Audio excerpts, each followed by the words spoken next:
So, it's an interesting topic. It was last week we were talking about why marry Jewish, and whilst we were talking about that, someone asked me, "What about a surrogate mother?" I knew what it is in Hebrew. It's called a pundakait, but I actually never knew what that is in English. So they explained to me what it was. And I was like, okay, fine. So I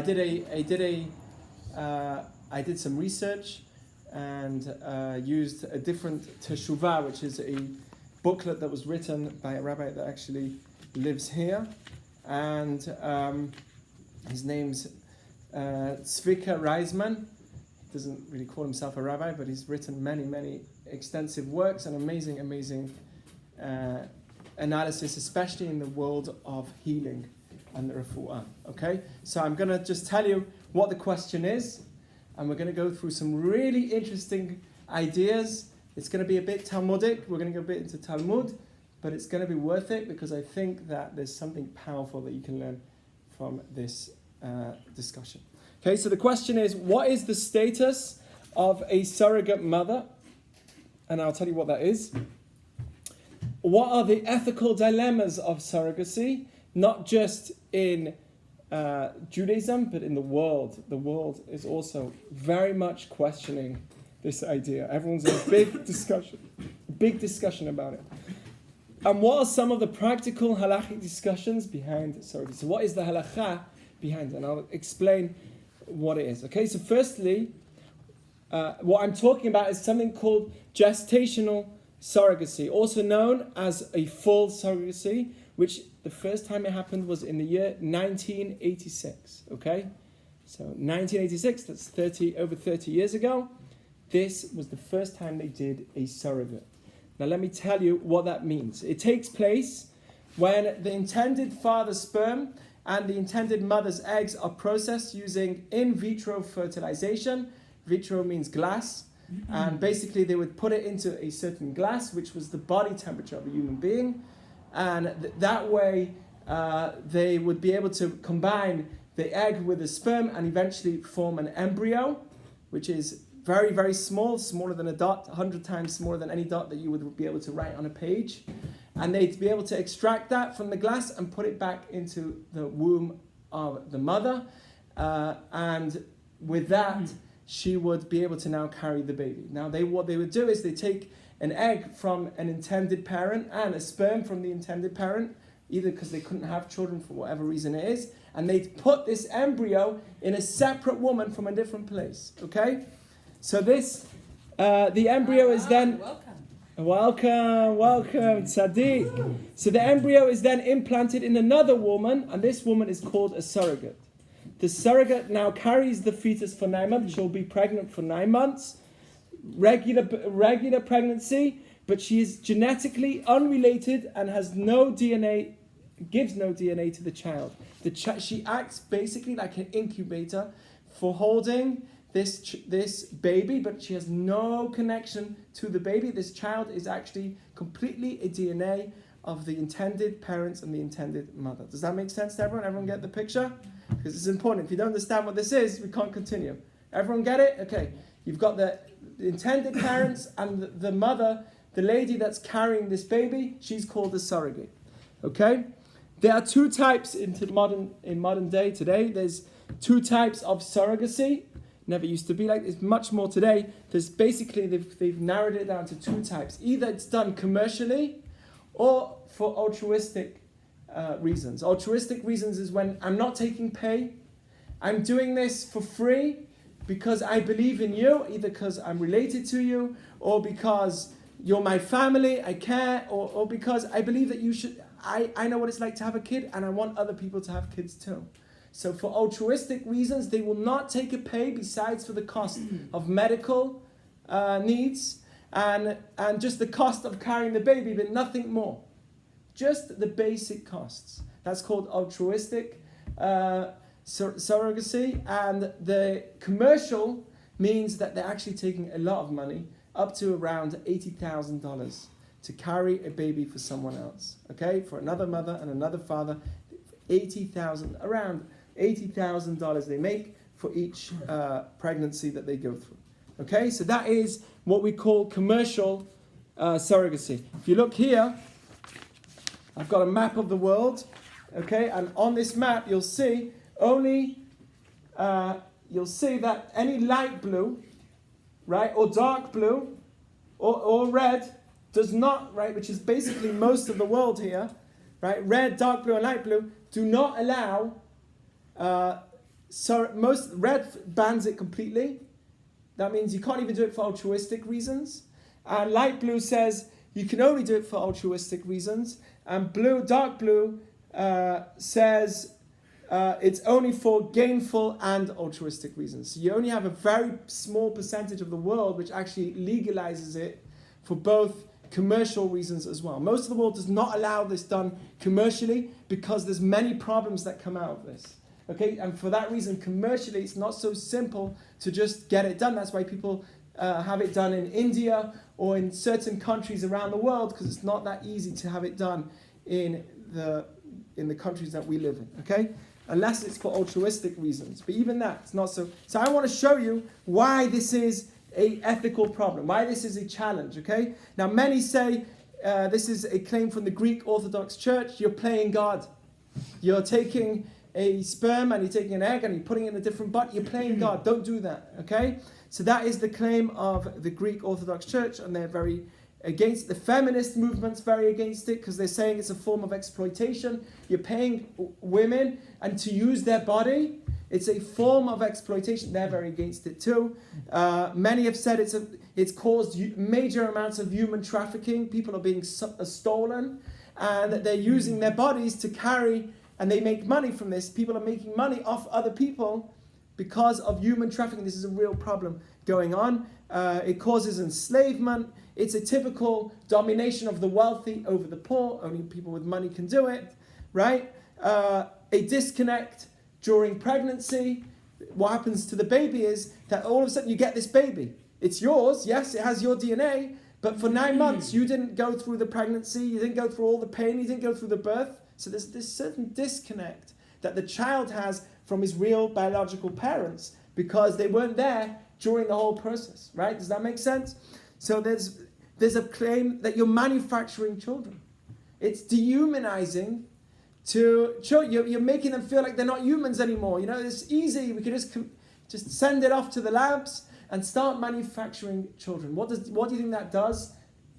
What do you think that does to the way we treat children? What do you think that will do to us? We won't value life as much, right? It lowers the quality of life. Oh, we know how to do it with machine. It's like a machine. Order one on Amazon. Right, it's almost like you can order a kid on Amazon. Okay, we're going to see about that. Look at this. It's very funny, but you know they've already made. This is already since 2008. They've already created a artificial uterus to carry an animal. You can actually see videos of this online. You see this? This is they did exactly what I was talking about and put it in a special bag, right? Looks like a Ziploc bag.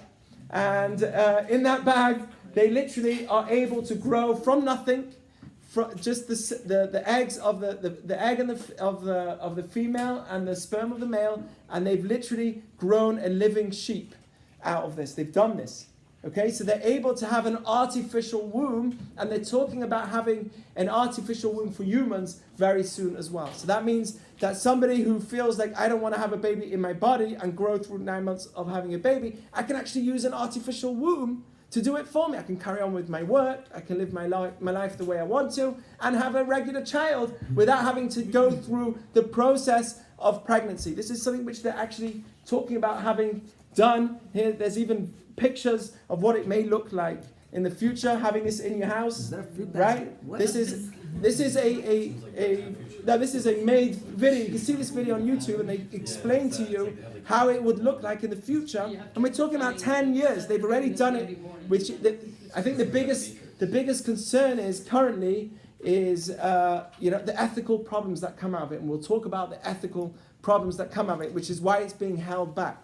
But they already have the ability to have, just search online, artificial uterus or artificial womb, and they will show you how they're already working on the process of making these, right? What do you think that would make us feel towards children? Would that make it we've almost got these baby machines, right? Well, how would that decrease the quality of life in many people's eyes? What do you think?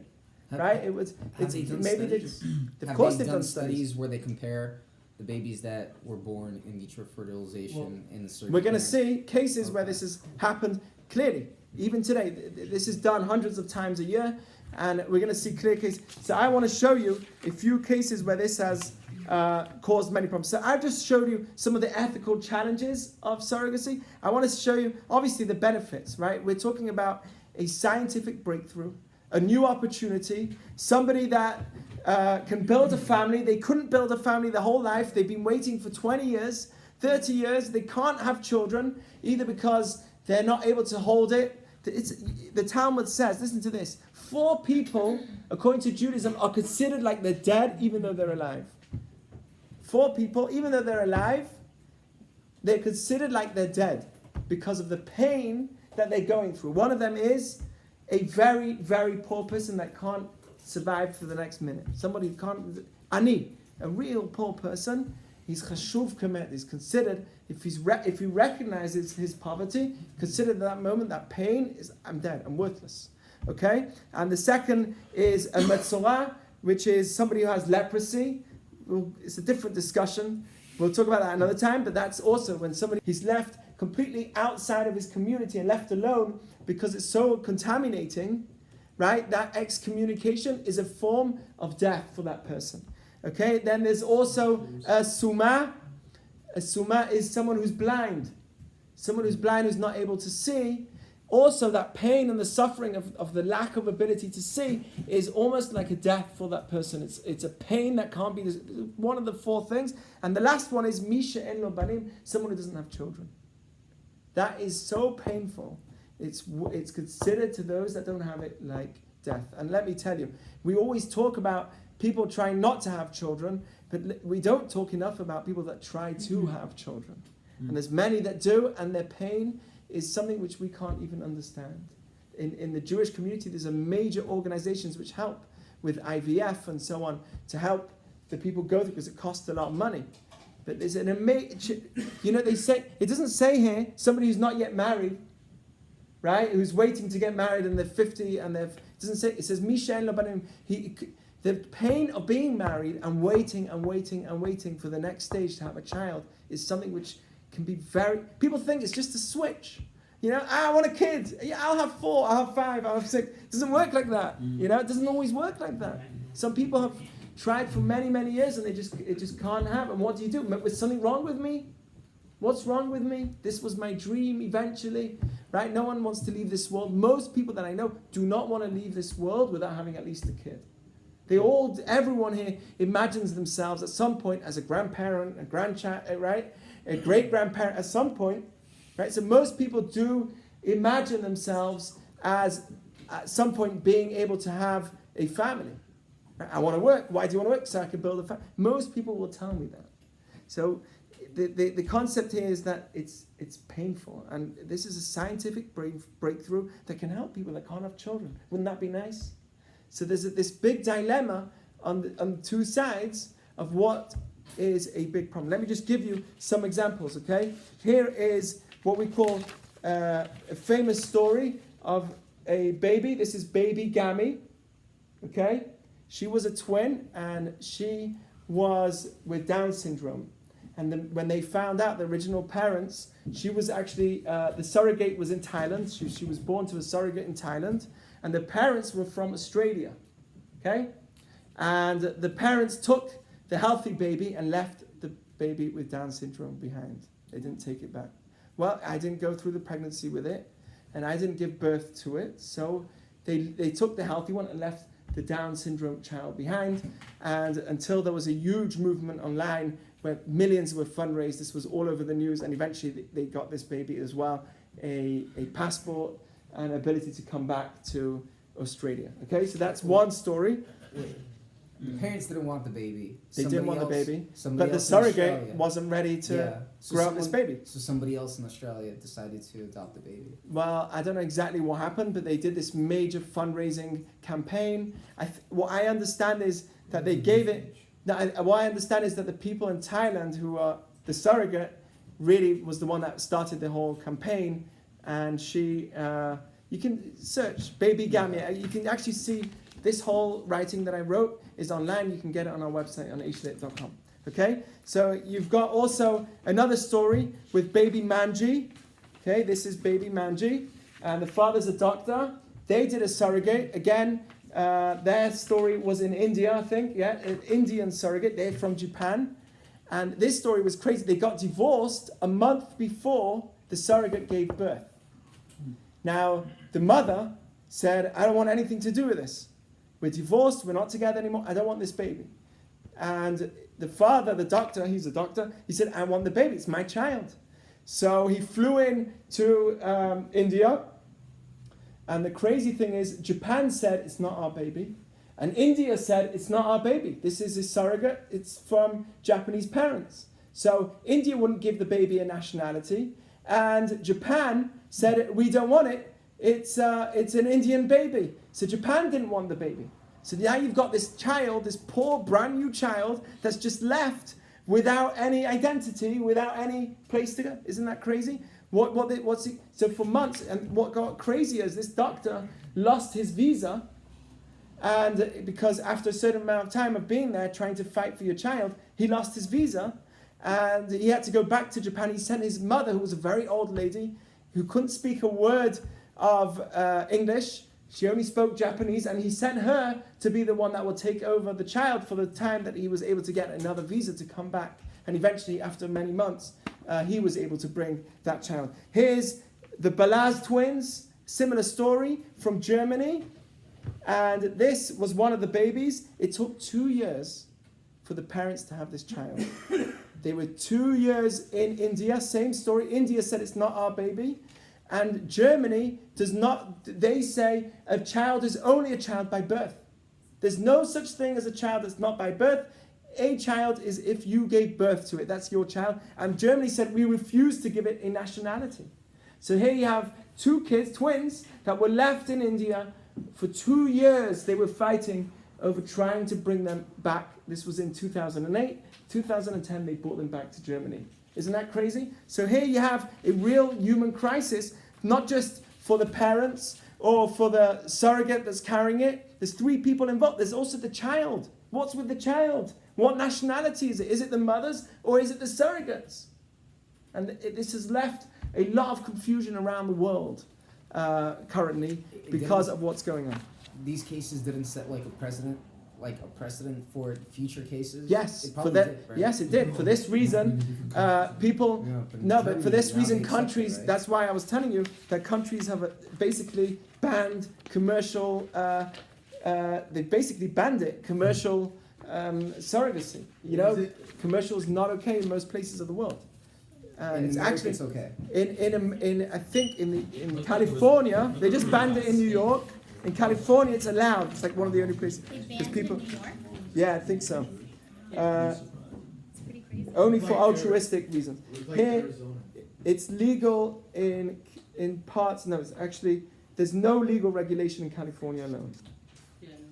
So because there's many people that want to do it. So here you have again a big challenge though, right? For the child too. What identity does this child have?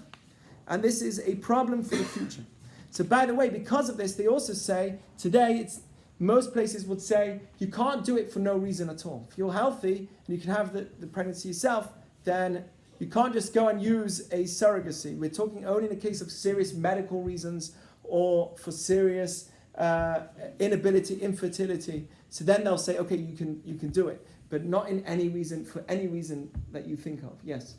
Rabbi, what does Judaism say about surrogacy when it comes to like the baby being Jewish, right? Oh, so that's let's say if you have, like, that was Jewish right now. I baby. was just talking about the ethical aspect. I want to jump into the halachic, the Jewish halachic aspect. Here's another question. Here's another question. Listen to this story. This will blow your mind. Okay, Danny, you listening? Listen to this story. Okay. No need to run. In a first of its kind twist, a mother is donating her frozen eggs in the hopes that they may one day help her daughter give birth. Why? The eggs belong to the mother, but the possibility exists that the girl could someday give birth to a biological half-brother or half-sister. If that that child uses the eggs of a mother, she could very theoretically give birth to her own brother or her sister. Now listen to this. Why? But wait, before you jump. Wait, before you jump, let's see the reason why this happened. Okay? No. Let's hear the full story, just to understand why this happened. This is actually from the perspective of the people that are doing it. This is very moral. Okay, listen to this. The donation was by Melanie Boivin. She's 35 from Montreal. And she was prompted by the fact that her 7-year-old daughter, who's called Flavie, has Turner's syndrome. Okay, so the child was 7 years old and she found out that she has this syndrome. It's a genetic condition that carries an almost certain chance of infertility. Okay, so an almost certain chance of infertility. The idea is that one or more of the 21 eggs harvested from Melanie could be fertilized and implanted into Flavie if and when she decides she wants to have a child. The plan offers that what could be a more reliable approach than relying on an unrelated donor, which could entail several years on a waiting list for the eggs to come in. This way she can get from her mother straight away. So she froze them. This was a big discussion amongst the ethicists.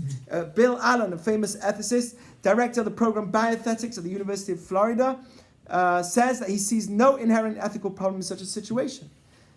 The language critics used to make this sound as if something terrible is going on, but the notion that if Flavie Blover uses her mother's donated eggs to bear a child, that child will be her offspring and her half-sibling at the same time distorts the issue in a way that is sensational and mostly irrelevant. No, not so true, right? And so others have argued that this is a very, very worrying case.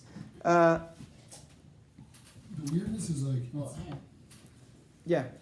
Just let me finish. There's another guy who comes along and says, this case is less distressing than some situations involving assisted reproductive technology. This another ethicist says it's less. Look, there's something worse than going to happen in the future. What's going to be worse than that? This one is going to push as many buttons as some others, like the mother who wanted to harvest the sperm from her brain-dead son. So she's got a son that's dead, but she wanted to harvest the sperm from it to either have a baby herself or hire a surrogate to continue the legacy of her child. Okay? So, but then that child is like, that's really taking the fate of the child out of the parent's choice, right? So is that okay? So they're saying that's more, it's basically saying, if, there's worse things out there, so why is this not so bad? Because there's more, it's like 2 wrongs don't make a right.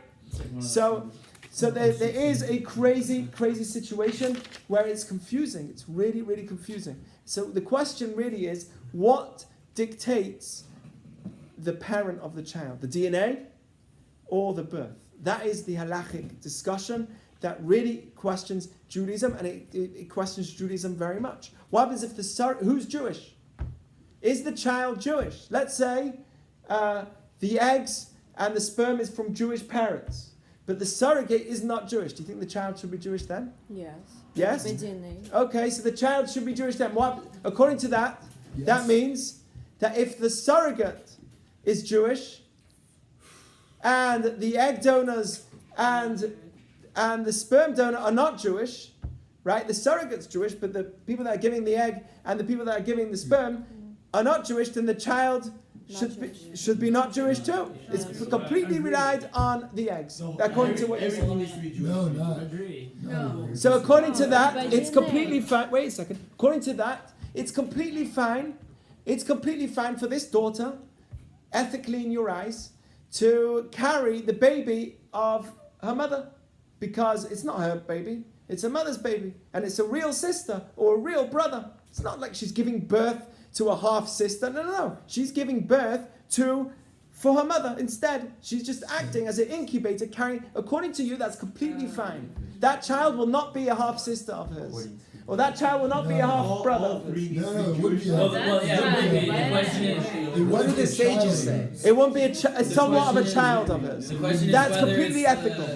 The question is whether it's the mother's grandchild or Right?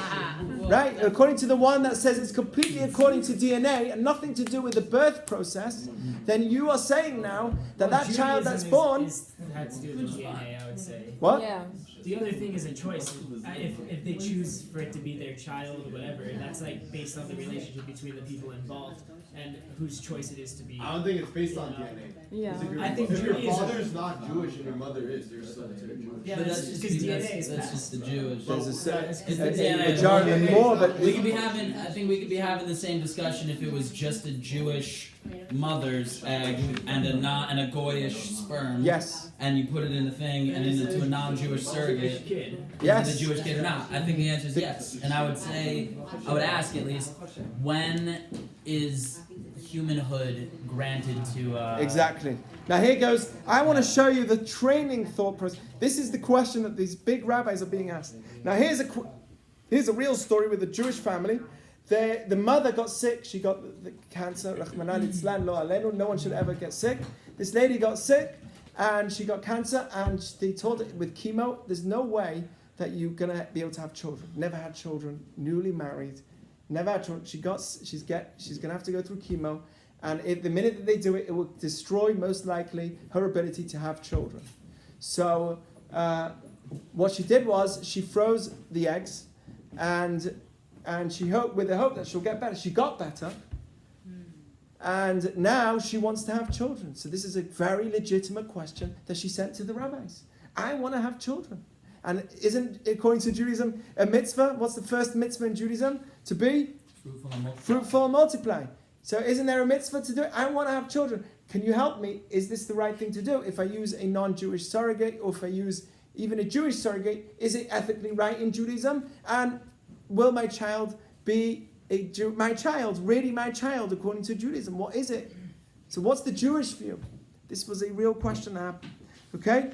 And by the way, no one should ever think that it's a requirement. If, let's say, we are easily able to do it, and it doesn't cost a lot in the future, to have a surrogate child or even use a machine to do it, will someone who can't have children be required, because according to Judaism you're meant to have children, will somebody who can't have children be required to go out of his way to have a child through surrogacy? What do you think? No. If they're reformed.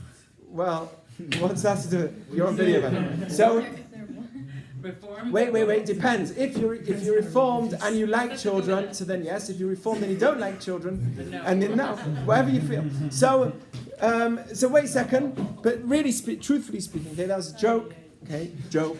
But truthfully speaking, I'm online. So, truthfully speaking, the question really is like this. Okay, the question really is like this. I lost my train of thought here. Okay. When is humanhood? When does it get when the sperm meets the egg? Is that a human Okay, yeah. being? When's the humanhood? Okay, so that's the question. When is the first breath? Okay. Comes out. No.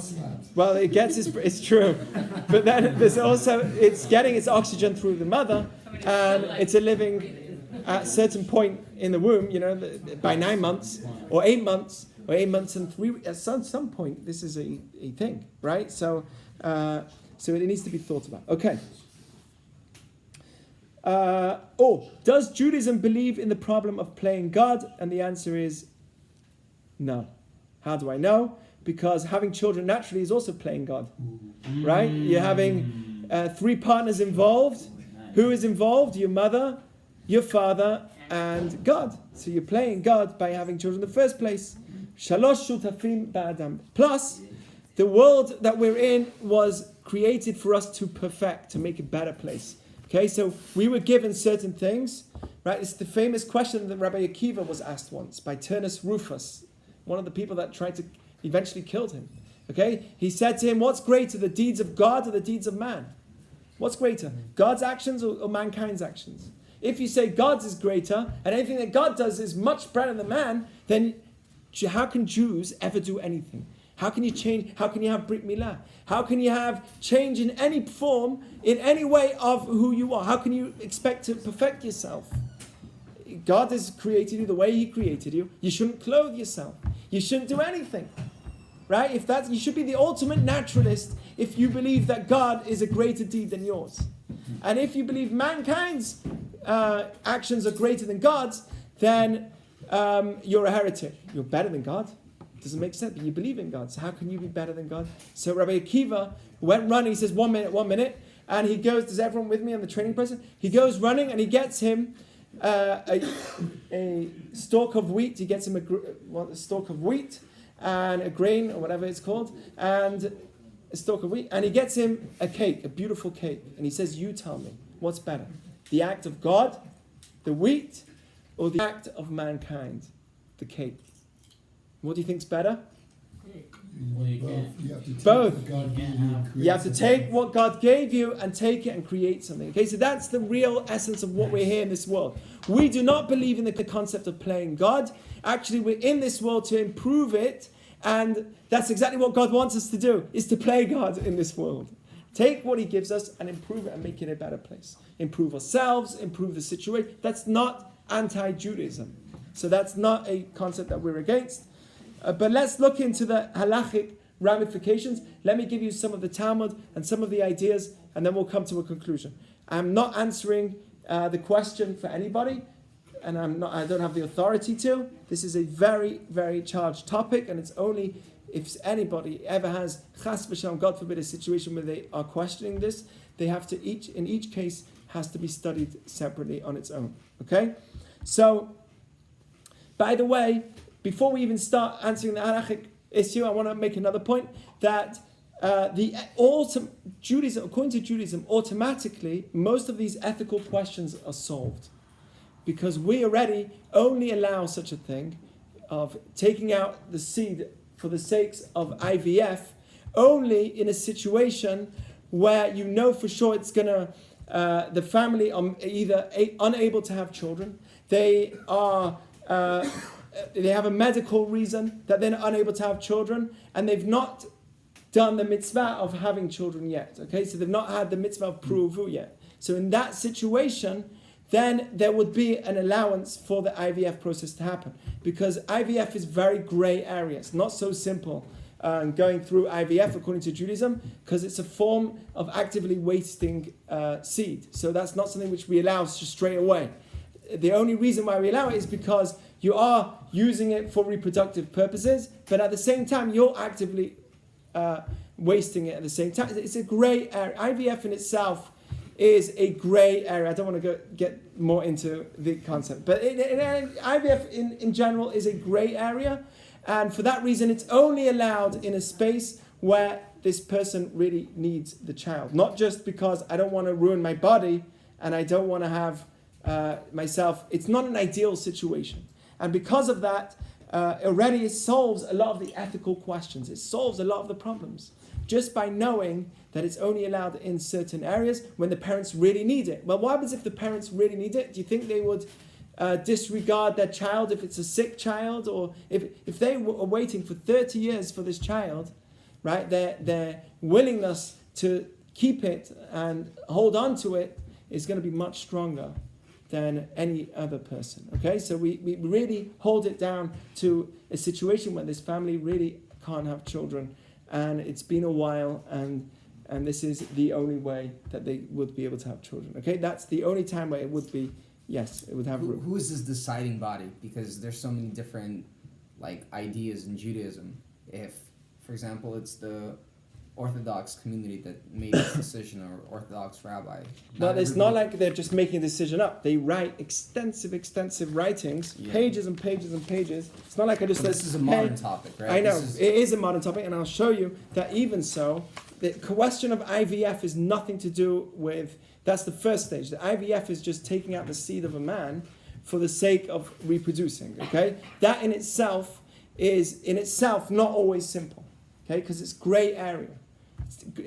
That enters a gray area already, doing IVF in itself, and it can only be allowed in certain situations for the sake of reproductivity. That is a concept that Judaism holds to, meaning yes, I'm reproducing a child with IVF, right? But at the end of the day, I'm also actively wasting the seed, as opposed to when a person's in a relationship, they're not actively wasting the seed. So that yes, I'm using the seed for the sakes of IVF, but I'm actively wasting it at the same time. So that is something which goes into what we call a grey area, and therefore it's only allowed in certain situations. Does that make sense to you? I don't want to. I don't. Deduce what it means. I don't want to. I don't want this to be a topic because I don't want this to be a topic. But that is a very open idea according to Judaism. Okay, Judaism says that we must not. Males must not waste seed, and for that reason alone, that is enough to tell me that this needs to be questioned. IVF can't just be done whenever I want to. Okay, so that already narrows it down to only reasons when it's strictly needed for the sake of reproductive reasons. And it's not an ideal case. That's not even a question of modern times at all. It's just a fact. Judaism always says that that's something which we're not comfortable with, and therefore IVF is only in situations where it's very, very much needed. Does that make sense? I'm just saying there's a reform movement, and they have their own opinion on this. And then so their opinion is an opinion. Yeah, is there a rabbinical court that says, well, clearly this baby's not Jewish because it doesn't subscribe to our idea of what Judaism is. So this is... We don't make opinions. Yeah. Our rabbis are not about opinions. We do extensive amounts of research. Okay, and we don't have to split us apart. I'm going to tell you the thinking process, and it's nothing to do with reform or not reform. If reform would say, do whatever you want, so there's not really much thinking process involved. It's just do whatever you feel, right? If they say that, if they do research and they really see what all the Talmud would say. And they question everything, and then they come to a conclusion. So then that's something which is very important. So that's what I'm doing. That's exactly what I'm doing. If that's what reform does, so great. That's what I'm doing right now. I'm doing some real research into. And by the way, I'm just showing you how the world says nothing to do with Judaism. The world says this is an ethical question. This is a problem in many areas. Just by doing, and it happens to be that Judaism fits very well in with the way that the world is currently thinking, okay? It doesn't mean that we forbid it completely, but we move it into a certain area where it's really needed, and that makes sense. In the non-Jewish world, it makes sense, and it's actually something which is enforced in the non-Jewish world as well. They don't allow commercial surrogacy anyway in many places. Okay, so there's legalities that are very much moving towards the path of Judaism in itself. And so I'm showing you why Judaism is uncomfortable with it in the first place. Yes. Were you going to ask something? Okay. Oh my god, I didn't raise my hand, but I was just going to ask you something. Go for it. That means I have to ask you. Yes. Okay, I have been sitting here for this whole time trying to think about how I'm going to ask you this question because it's I don't know how I'm going to ask this, but I'm going to try. If we take out DNA and all these things, if we take out all these factors, and if we just think about souls for a minute, if we think about maybe a little bit about tikkun nefesh, wow. Everybody is kind of born into this world with something they need to overcome and certain struggles because they need to get to a different plane and need to get to a different level in life. Right. So some people, for example, they struggle with God forbid, their mental disorder, autism, even something as simple as being overweight. Right. Some people have to go through certain things. Everyone has their struggles. Right. And I think that not being able to have kids definitely plays into that. But if you think about it from a Jewish standpoint, when one is trying to have a baby, it's more than just okay, let's have a baby now. There's a lot of prayer that goes into it. There's a lot of it depends about the relationship of your marriage. That depends on what kind of soul is going to come down to the mother. And my whole question is what if this is Hashem's plan that the soul is going to come from one woman into this family? Is that Hashem's plan that this Jewish soul is going to come from this woman into this family? Meaning, can the soul go through two people? Is that what your question is? Or or much deeper than that. Like, she's saying was it meant to be that surrogate was connected to those parents? Like, if Hashem knew that this baby was going to go to this Jewish family, yes, then maybe the soul is a Jewish soul, and this was everybody's tikkun, that this is how the baby had to come right. to this So world. but at the end of the day, if this is in our capability and this is our requirement, then of course that's what God wants. But if it's not within our requirement, either way, if the child is born, it's a soul, that's for sure, right? Even if it's born through an artificial womb in 10 years, which I believe is something which is going to happen. It's just a question of time. That, even though it's not going through a person's body, it's still a soul, because the fact that it walks and talks and it's moving, right, and everything else that it does, it's going to be a soul. But at the end of the day, if it's something within our ability, my question is it a requirement from our part to actually make that move, right? Is it something that we should push our way in? In some cases, is it okay? Is it the right thing to do? Okay? Is there a soul is this part of Hashem's plan? If it's done, if it's something that we can do, it's part of Hashem's plan. Yeah, because I'm thinking if this Jewish family is trying so hard and is praying so hard to have a baby, then maybe the soul is a Jewish soul that just this is the way it needs to be, and maybe the surrogate... To do what? To go through the surrogate? Maybe this is the way that the soul needs to come to the family. Right. If it's right, then that could If be it's true. right, yeah. But we have to know if it's right first. Right. Okay, so that's really the question first. Stage 1 is, am I doing the right thing? Stage 2, if I am, then I know that this is the plan of Hashem and I'm doing what's right. And I'm doing only goodness. And I'm following the ways of the Torah. And I know that other things will fall into place. Okay, I'm not a Kabbalist that know exactly what happens to all the souls at the moment in the worlds above. But that's a different, that's all mystical worlds. But I need to know if I'm doing the right thing, then all the Kabbalistic stuff will fall into place because I'm following the right system in itself. If I don't follow the right system, things go wrong for me. Maybe it's going wrong for me because I'm not doing the right thing. Right. So I need to stage 1 is to make sure halachically I'm going in the right path. Once I am, I'll know that this path is really coming from a good place in the world and not from a bad energy. Right. Okay? So that's... so let me just look into the halachic ramifications and then we'll finish off. Okay?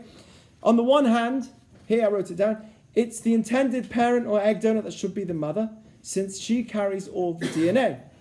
Why should it be any different than any father? This is the claim that the rabbis have made. Why should it be any different than any father? That he provides the DNA and has no involvement in the actual process of pregnancy, and yet he is the father of the child. Mm-hmm. Right? So the surrogate is simply acting as an incubator for the baby. Right. But at the end of the day, the surrogate is nothing to... It's like if... This is the mother of the egg is the one like a father who also gave the sperm at the beginning. Why is it any different? Okay, that's the one side, which says that it should definitely be the egg donor. On the other hand, without the surrogate mother carrying the child, that microscopic egg would never come to exist. Okay? So without the mother actually doing the process of carrying it and growing it and moving it every day, multiplying it, the child will never come to exist. So maybe she should be the mother, the surrogate should be the mother, since part of the act of motherhood, unlike the father, is actually transforming the egg into a human being. That's part of the motherhood act, is to transform that egg into a human being. Right? So, and here's to add to that, many mitzvot are dependent on the actual birth and pregnancy, not just on the beginning part of conception. It's actually part of the actual birth itself. Okay? And here's an example.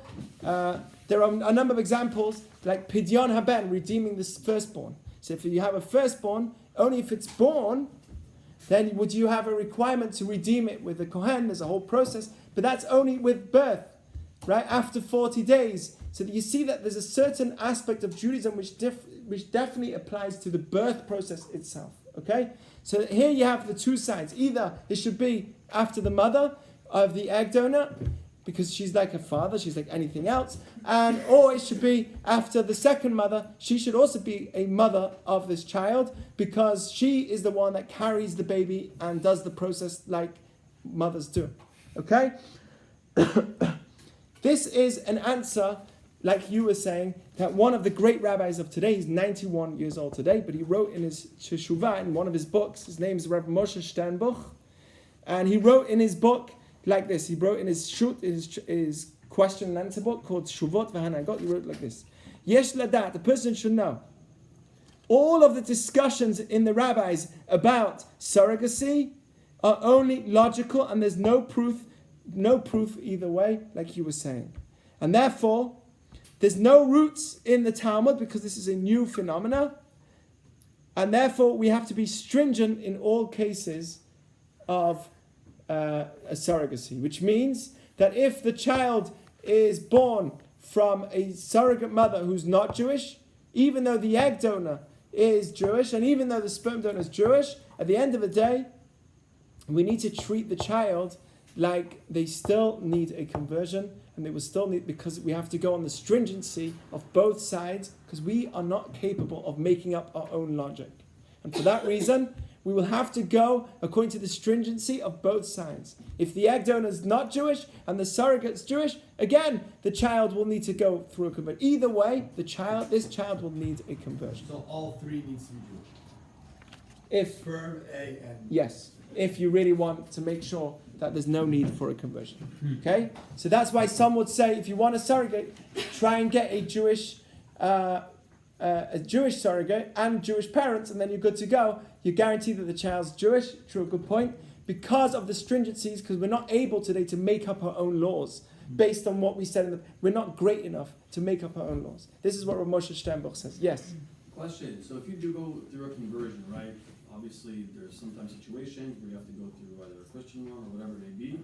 What if there's a situation where that rabbi, he does some weird situations, weird stuff, where it's like, I don't know, this happened to one of my friends actually, where his mom's converted to Judaism, and the rabbi did a lot of like affairs and stuff, and like all the conversions that he made were completely illegal. What would happen in that situation? So, when was it? Who's the father of the child? Who's the mother of the child? Father's Jewish, mom's not, but she converted like 25, 30 years ago. Okay.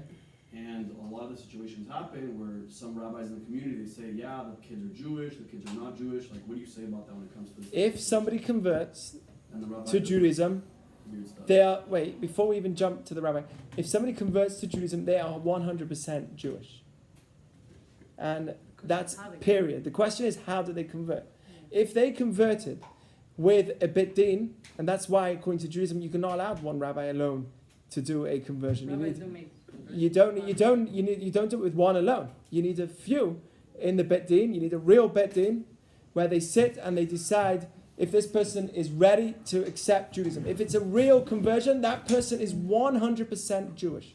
No difference to me and you. In fact, you're also a convert because you converted to Judaism when you came out of Egypt. That's what the Torah tells me. We're all converts. That's why you have to love a convert. So every single person should know that if somebody converts, they are 100% Jewish. The question is, did they convert properly? Did they convert to culture, or did they convert to Judaism? Did they convert to gefilte fish so they can eat more gefilte fish? That's not a conversion. You don't need a conversion to eat more gefilte fish. Did you convert so that you can eat bagels and lox? Well, you don't need a conversion to eat more bagels and lox. You don't need that. Just like you don't need the conversion to move to France and be more French. Right? You don't need to convert and go through a mikveh to be French. You just go there and you act in their way. If you want to be English, you go there and you act in that way. Okay, so if somebody's Jewish, they are Jewish. Now, if what you find out that one of the rabbis is corrupt, is corrupt, then there's a number of things that you need to think about. Was he always corrupt? Was he corrupt back then? Maybe it's something that happened. Every human being fails, right? So if one of the rabbis is corrupt, yes, you have to think about it. If they were all corrupt and you could prove that it was always corrupt, then that person would most probably need to sit in front of a Beit Din again. But don't forget, if this person is really Jewish and they really are committed to it because they really made the real conversion, it would take them 1 minute to do another conversion. If I want to convert right now, and I found out, God forbid, that I'm not Jewish, someone came up to me, hey, you are not Jewish. I'm like, whoa, I'm pretty Jewish, but never mind. Okay, fine, I'll go to court tomorrow and I'll tell them, listen, I've been living my whole life as a Jew. I'm very committed. You can check it out. I have 80 people every Shabbat in my house, right? I'm pretty Jewish. And I send my kids to a very Jewish school, and they'll start saying, okay, let's test you. Can you read some Hebrew? And I'll be like, of course. Which verse do you want? I'll read it off by heart to him. Bereshit bara Elokim et hashamayim et haaretz, right? V'haaretz hayta tohu v'avohu v'choshech al. What do you want to know? I know it all. So he's going to say, okay, fine, this guy's Jewish. Forget it, right? He'll give me a... He'll give me... You're right. You're right. I keep Shabbat. I do everything. So because I'm really committed to Judaism, my conversion would work in minutes. It's only somebody who's not really committed to Judaism that their conversion is going to take them time, because I really need to know if you're converting to Judaism or you're converting to bagels and lox. What are you converting to? Do the kids have to also go through the whole 9 yards of Shabbat and everything? If they're already keeping it, they just need to say, I accept it, and that's it.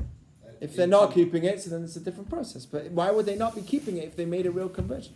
That's, by the way, a very scary thought. Most Jews, we spoke about this last week, most Jews are actually not fit for conversion. You know that? Because if you were to ask most Jews, hey, you need to convert, most are not fit for it. You don't keep Shabbat, you don't really keep kosher, only how many people of the Jewish people, within the 14 million people that are Jewish, really are sticking to their Judaism? 14 million, how many are really sticking to Judaism fully? 3 million. 2 or 3 million, right? There's not that many. So most Jews, unfortunately, today are not fit for conversion if they said, I want to convert. Maybe they could do some other conversion out there, but not according to us. It needs to be that you're committing to Judaism. What, is that crazy? Don't convert to bagels and lox. You don't need a conversion for that. So yes. I have a question that kind of goes back to the core. We didn't even get to, by the way, the Talmuds on the question of the debate that they try and use. Yes. So I was just gonna say, when in Judaism does a human life begin? So that is the big question that we have, and in some ways we see that the rules do work. Well, no, Okay. I'm saying if the idea is that it's when a sperm and egg meet, right? If it's at conception, then it doesn't really matter whether it's being held in a surrogate or not. It's almost as if literally, you give up your baby for adoption, or literally when someone comes over and babysits, right? If someone comes and babysits your kid for a month, now are they the baby's mother? Right. They're not. Right. So literally, it's But almost you would like say they're that there's a babysitting my difference. embryo for 9 months. It's a bit different. I know it's a bit different, but it's kind of like In your body, growing, feeding, living, breathing off you, right? You can have a wet nurse. You can have someone Right. who's feeding your kid. You can Right. have all that for 10 years. Imagine Right. if you're okay. So in Judaism, This is imagine the big discussion. Imagine if you give up your kid for adoption. God forbid you can't raise the kid. Something happens. Or even if maybe the mother, God forbid, dies in childbirth or something, and it's raised by different non-Jewish parents. Kid 20 years later tracks down, oh my God, I found out my mother was Jewish. Is that person a Jew? Yes. Yeah. So how is this any different, even though they weren't raised by anything? Because literally just the pregnancy itself. The pregnancy itself and the birth itself is a big part of the reality of this child, right? The reality of this child is that this person carried me and gave birth to me and gave me my reality. Okay, so this is a very big part of and we see that in Judaism itself.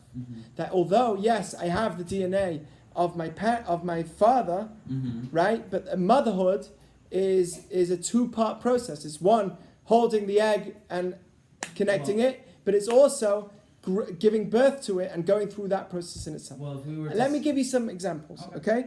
One example is, okay? No. Let me give you some examples because we're already 53 minutes into the class and I want to finish very soon. Okay, so let me give you some examples. One example is if a Kohen, does everyone know, right? We have 3 types of Jews, Kohen, Levi, and Yisrael, right? We have 3 types of Jews. So a Kohen in the times of the temple. He can't marry converted. What? He can't marry converted. Well, yeah, that's a different discussion. But let's say a Kohen is married to a Yisrael. Okay? So till now, she was able to eat foods that was donated to the Kohanet family called terumah. She's able to eat these certain foods. Till now, she was able to because she's a Kohen.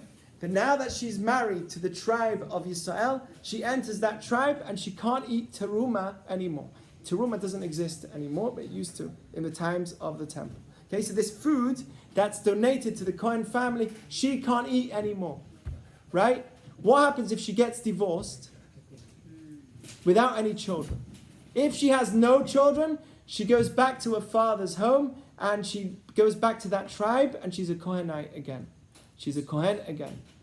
But if she has children, then those children are Yisrael and they maintain a status as a person that's a Yisrael, and therefore she can't eat truma for the rest of her life. What would happen if a husband dies? Are you with me on this process? Okay. What would happen if the husband dies, who's a Yisrael tribe? She's a Kohenite, she's a Kohen, and her husband dies, and she finds out she's pregnant. But then she has a miscarriage. Okay, you with me? This is a real case in the Talmud. What? It's again, when does life start? When does the life start? Does she go after that she had a child? Is she considered she had a child that had a miscarriage? Or is she considered that she's no children, she's going back to her father's home? Wait, let me tell you what the Talmud says. If it's before 40 days, she goes back to her father's home. If it's after 40 days, she can continue to, she has to from now on never eat teruma. She can't go back to her father's home and eat that food. Right? Why 40 days? Because scientifically and according to Judaism, the first 40 days is just cells moving. Okay? Once the 40th day hits, there's actually much more of an identity in the fetus. That now you know if it's a male or female according to Judaism. 100% the male or female identity has been given to the baby, or maybe, right? The child is male or female by the 40th day. Before the 40th day, it's considered maya ba'alma, just substance. Yeah, it says, can I add something? Because it says that yes. If you want to pray for the gender of the child, you can pray up to the 40th day. Once that hit, you can't pray because it's already decided. It's already a prayer that's wasted. Okay? So here we see that it's once the baby is formed, there's a different process that happens, right? Even though, yes, I had the egg in me, but I didn't have a baby in me yet. I didn't have a child in me yet. Okay, so only once you have that child are you now able to consider that child as a child. So you see that there's a child only formed from the 40th day according to Judaism. By the way, in Hebrew, this is pointed out in the books, in many of the books, Otiyot Rabbi Akiva and many other books. In Hebrew, you say mother. What's a mother? Aleph, mem, em, ima, yeah? M, what's an M? How much is that? What's the numerical value of that? 1 and 40. 20. Aleph is how much? 1. Mem is how much? 40. On the 41st day is when the mother gets a status of a mother. Right? That's why a mother in Hebrew is 41. Isn't that? So that's when she gets the status. So you see, in many ways, that the process of pregnancy in itself is what defines a child. Before that, there is not much to be defined. So therefore, the mother is doing something, the surrogate is doing something. Okay, I've not even hit some of the Talmuds. There's 2 different Talmuds that are being used. There's so much on this issue, but I'm just going to show you quickly one story that's brought in the Talmud, and then tell you some of the answers that the rabbis have come up with. Okay, in general, it's a very difficult area. Like I just told you before, the rabbis, Rav Moshe Sternbuch, and many others are of modern day rabbinic authorities have questioned back and forth, and they said because of the difficulty of this, we're going to take the stringency of both sides. So whatever way it is, whatever this child is, we'll take the stringency of either side. Are you with me? So here's a story in the Talmud of Brachot. There's a story also in the Talmud as well, in another place of Sotah. I want to tell you this story. Okay, so there was a man called Goliath. Do you know who Goliath is? He fought against David. Okay, David was called, Goliath was a very big giant, and he was what we call, in the Torah, it calls it, Ish Benayim. He was a man that was from Benaim, in between many, Benim. He was from many. What does that mean? Rashi says his mother was taken over by the Pelishtim, I think it was, right? And Ba'u harbe anashim alimo, many men were with her that night.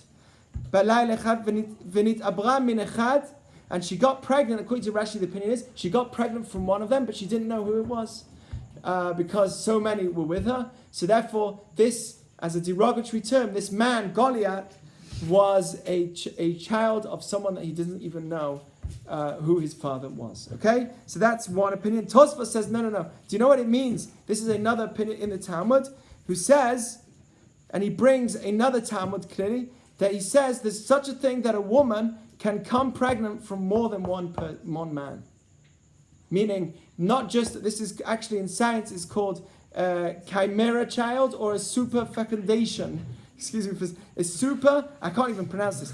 Right? Fecundation child. Search this. Super FECUNDATION. Okay? And that's a very rare case where a child can be born, either twins or born from more than one man, where this child through a woman, but more than one man was involved in creating this child. It's a very, very rare thing, but it's possible. Okay? So normally when one sperm hits the egg, then that's the only sperm that hits it, and that's it. That wins, right? The winning sperm. But there are cases where more than one can actually hit, and therefore the DNA of the child has more than one person's DNA. Okay? So according to this, this is the training process. This is the thing. This seems, from here we see that, what do we see from here? That it's possible that one child has more than one father. What does that teach me? One rabbi says, based on this idea, if that child, Goliath, would hit his father, or both of those fathers, he would be responsible, because you're not allowed in Judaism to hit your father. If he would hurt any of those fathers, he would be responsible for both of them, because they are both considered his father. This is Eshut Beit Yitzchak, written by Rabbi Yitzchak Yehuda Shmelkes of Galicia. He said that this child would be, if he's a Kohen, he would be able to bury both, because a Kohen is not allowed to bury only his relatives. He will be able to bury both of these fathers. And he would have a complete requirement to respect both of these fathers as well at the same time. Okay? So we see from here, maybe, a direction where you have two people, two fathers, different people, and you have a requirement to be connected to both of them. So maybe there's a possibility from there that you can learn that when you have two mothers, one is a surrogate and one is the egg donor, that there's a possibility you've got two people that are both involved. They are both considered as mothers of this child. So maybe that's a possibility. But why do you think that's different? Some argue, no, that's not a proof. It's not genetic. What's not genetic? The surrogate one is not genetic. She doesn't contribute the DNA. See, that's one of the questions. The other question is, with the mother, right? It's different. With the father, the two fathers did what a man does in a relationship, right? So they did what they did. But with the mother, it's different. Each one separated the job over each other, right? Each one did a separate job in the relationship. And therefore, it's not the same thing. You can't compare one to the other. And therefore, it's either the mother, one side of the mother, or it's the other side of them. You can't say it's both of them. So that was one proof that was brought in the Talmud. There's another proof that's brought in the Talmud. This is a crazy story. So how many children did Jacob have? 12. 13. He had 12 children. He actually had 13. But he had 13. He had more. But never mind.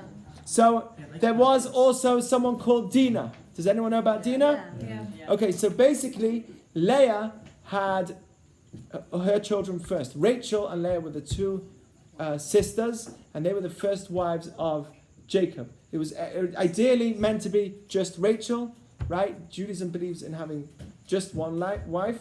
originally, but at that point she wasn't able to have. It was a trick, right? You see it from Adam and Eve. Adam and Chava. The ideal relationship is one man with one woman without having more than one woman in a relationship. That's not an ideal type of relationship. But later on, you see with Rachel and Leah that also wasn't an ideal relationship, because it should have been just Rachel, but it got switched. He got switched and swapped over. Okay, but anyway, without going into too much detail about that story, Leah has 6 children. She has 6 boys. Rachel is trying to have children and she can't. And then Leah finds out that she is going to have another child, and that means that the midwives are all having 2 children each, and Rachel only has 1 child, and she's going to have less children than the midwives. So at that point, when Leah finds out she's pregnant with the 7th child, she begs that this child should not be a boy, it should be a girl, and the boy should be given over to Rachel. Rachel was also pregnant at the time, and she wanted that to make sure that the boy, the tribe, would go to Rachel's hands and not to Leah. She begged and prayed that the child that she has within her is not the child of the tribe, it's Dinah, and to Rachel would be born Joseph. Okay, so she prayed to swap them over, and that's exactly what happened.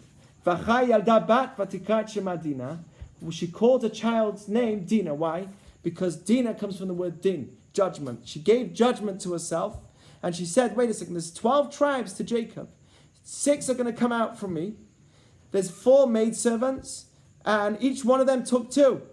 So therefore, Rachel will only have 1, and that's going to be less than the maidservants. That's going to be very embarrassing for her. So she prayed that her pregnancy would be the daughter, and Rachel's pregnancy would be a boy. And that's why she called her child Dinah. And it says that what happened was there was a miracle that happened.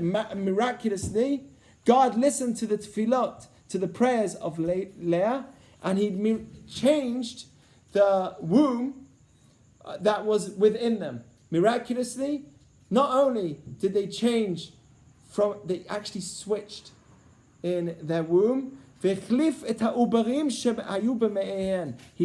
over the children in the womb, and Joseph was given to Rachel and Dinah was given to Leah.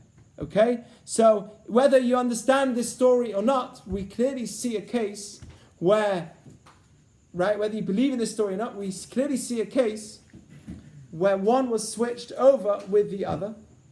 And yet, who is the mother of which child? Even though Leah gets the child of Rachel, and Rachel gets the child of Leah, right? They swapped over their children. Who was the mother? Who was the mother of Joseph? Rachel. And Rachel switched it with Leah. Why? Why is she the mother? It should be the one that created the egg. Who was the one that made the egg in the first place? Leah. And why is Rachel the one that's the mother of Joseph? She should be the mother of Dinah, who was given birth to Leah, because they swapped over. But did they know this? Wait. This miracle, were they aware of it? It was after 40 days. Were they aware of it? Were Rachel and Leah aware that this had yes, obviously, this miracle yes, happened? They were aware. Leah called her child after that awareness. Then she called herself that name. She prayed for it. How does she know that that's what actually happened? I don't know exactly. Listen, this is a different point. But clearly from the Torah, it's a different point. Clearly from the Torah we see that if something, how can a miracle happen? It's a different discussion, okay? But what we clearly see is that when you swap over, we still call the child after the birth and not after the embryo and not after the egg. So some said this is a proof that this, in a case of a miracle. Many said, how can you learn from there? How can you learn from there to anything else? That's a case of a miracle, okay? So from here, many have come to many different arguments. Okay. At the end of the day, we have many poskim, Rav Shlomo Zalman Auerbach, Rav Eliashiv. They all said that it's after the egg, like everyone here was saying. It goes after the child is DNA. defined by the DNA and the original egg and sperm intended parents. They are the ones that are and this was much dispute. But in 2009, that was the latest decision of Rav Eliashiv, who was a great rabbi.